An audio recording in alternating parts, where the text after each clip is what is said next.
à la tête depuis la rentrée de C'est Médiatique, émission qui décrypte l'actualité médiatique sur tous ses supports, la journaliste de France Télévisions Mélanie Taravant dresse un premier bilan.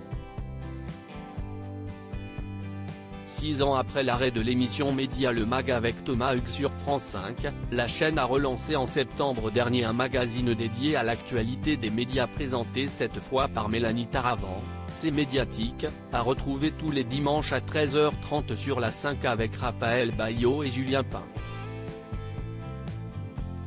À l'heure du premier bilan, la journaliste évoque pour Télé Loisirs la manière dont son émission C'est Médiatique a évolué ces dernières semaines et se réjouit de ses bonnes audiences.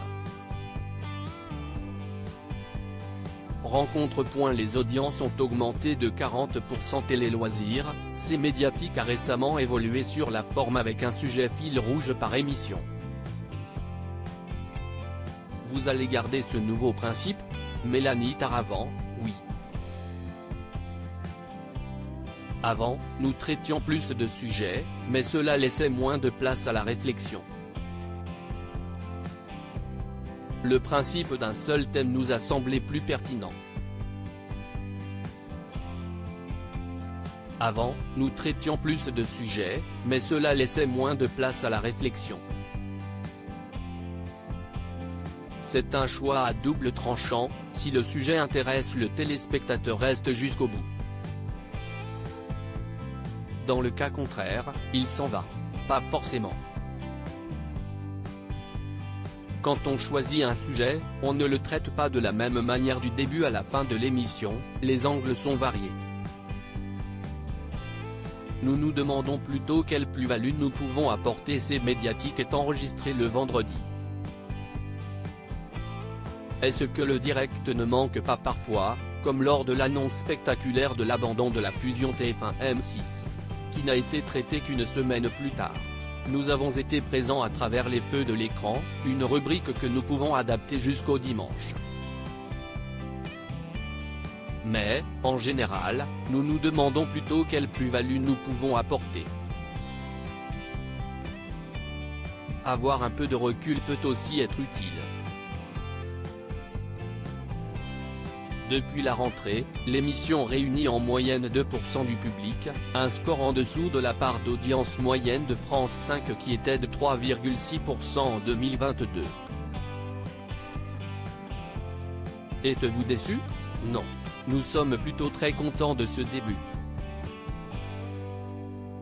Les audiences ont augmenté de 40% par rapport à la moyenne de la tranche l'année précédente.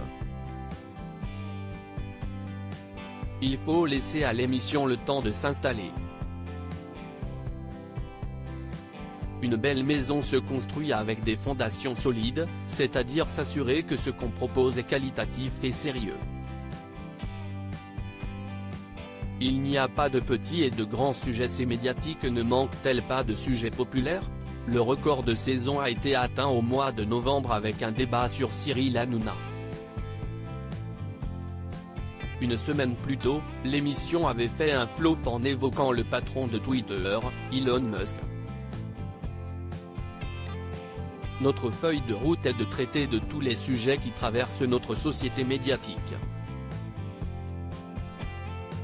Il n'y a pas de petits et de grands sujets.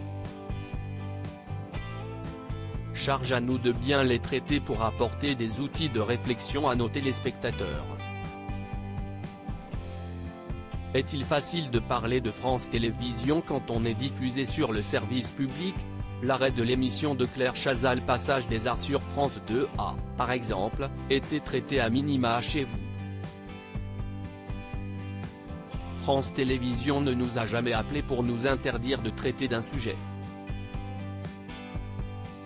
Dans le cas de Claire Chazal, nous avons donné l'info et nous avons présenté la nouvelle émission qui lui succède. Des sites People ont récemment annoncé un heureux événement à venir vous concernant. Comment vivez-vous cette exposition médiatique ? Tout d'abord, c'est une erreur et ces sites ne m'ont pas appelé pour vérifier cette information. Mais je n'ai pas l'impression d'être une personnalité médiatique, je n'ai pas de paparazzi à mes trousses. Sourire, à lire aussi nous regrettons vivement l'arrêt de Passage des Arts, 163 personnalités demandent le maintien de l'émission de Claire Chazal.